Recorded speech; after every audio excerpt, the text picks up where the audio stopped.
चौथा पॉइंट जो आपके लिए है वो है फास्टिंग और सेल्फ डिनायल। अगर आप अपने क्रूस को, बाइबल कहती है, आप रोज प्रतिदिन उठाकर परमेश्वर का पीछा नहीं करते हैं तो आप उसके चेले नहीं हैं। ऐसे बहुत से परमेश्वर के दास हैं जिन्होंने बड़ी बड़ी डिग्रियां हासिल की और परमेश्वर के पीछे चले और अपनी डिग्री को फाड़ा नहीं, और परमेश्वर की आत्मा ने कहा इसे फाड़ दे, उन्होंने फाड़ा नहीं। इसका मतलब हम अभी भी दोगले हैं, दो मने हैं कि अगर मैं इस चीज में कामयाब नहीं हुआ, सेवा में अगर नहीं बात बनी तो दोबारा से नौकरी करूंगा। जब तक उस पास्टर ने उस डिग्री को फाड़ा नहीं तब तक परमेश्वर ने उसे इस्तेमाल नहीं किया। ये सबके लिए नहीं है, खास कॉल्ड लोग जो एक काम के लिए बुलाए गए हैं, खासकर सेवा करने के लिए। और जब उसने अपनी डिग्री को फाड़ा, अपने आप का इनकार किया, एक मन हुआ, जिस तरह अलीशा ने अपने बैलों को मार कर लोगों में बांट दिया, वो उन्हें अपने माता पिता के हाथ में भी कर सकता था, ठेके पर दे सकता था, किराए पर दे सकता था कि मेरे को इनकम आती रहेगी, चलो कोई बात नहीं, किराए पे दे दो इसको। लेकिन परमेश्वर ने कहा नहीं, सब कुछ छोड़ के पहले मेरे पीछे हो जा। सेल्फ डिनायल की जो परमेश्वर ने आपको करने के लिए कहा है, कई बार वो बोलता है आपको इस दोस्त को छोड़ दे, अपनी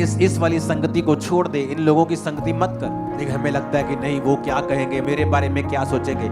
इसका मतलब आप अभी तक सेल्फ डिनायल में नहीं हैं, अभी तक आपने अपना क्रूस नहीं उठाया है, अभी तक आप अपने आप के लिए मरे नहीं हैं। जब तक आप अपने आप के लिए नहीं मरे हैं, आप यीशु के चेले नहीं हो सकते हैं। वो मैं उसको प्रचार करने के लिए जाऊंगा तो वो मुझे कुछ कह देगा, आप अभी तक अपने आप के लिए मरे नहीं हैं।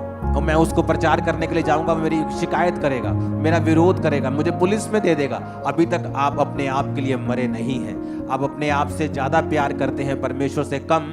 जब आप ऐसा करेंगे, आप खुले नहीं है कि परमेश्वर आपकी कैपेसिटी को बढ़ाए। सेल्फ डिनायल फास्टिंग से आता है। जब आप फास्ट करते हैं, सडनली आप अपने शरीर को, अपने शरीर की इच्छाओं को वीक करते हैं। अगर आपको व्यभिचार के अटैक होते हैं, फास्टिंग में चले जाओ। अगर आप अपने शरीर को देखना चाहते हो, अपने आप को, अपनी इच्छाओं को मरते हुए, फास्टिंग में चले जाओ। फास्टिंग और सेल्फ डिनायल ये संग संग चलते हैं। आप फास्टिंग करते हैं, उपवास करते हैं, और सडनली आप सेल्फ डिनायल, रोज रोज अपनी इच्छाओं को आप खत्म करते हैं, अपने आप को और स्ट्रॉन्ग करते हैं स्पिरिट में, और ये चीज आपकी कैपेसिटी को बढ़ाती है।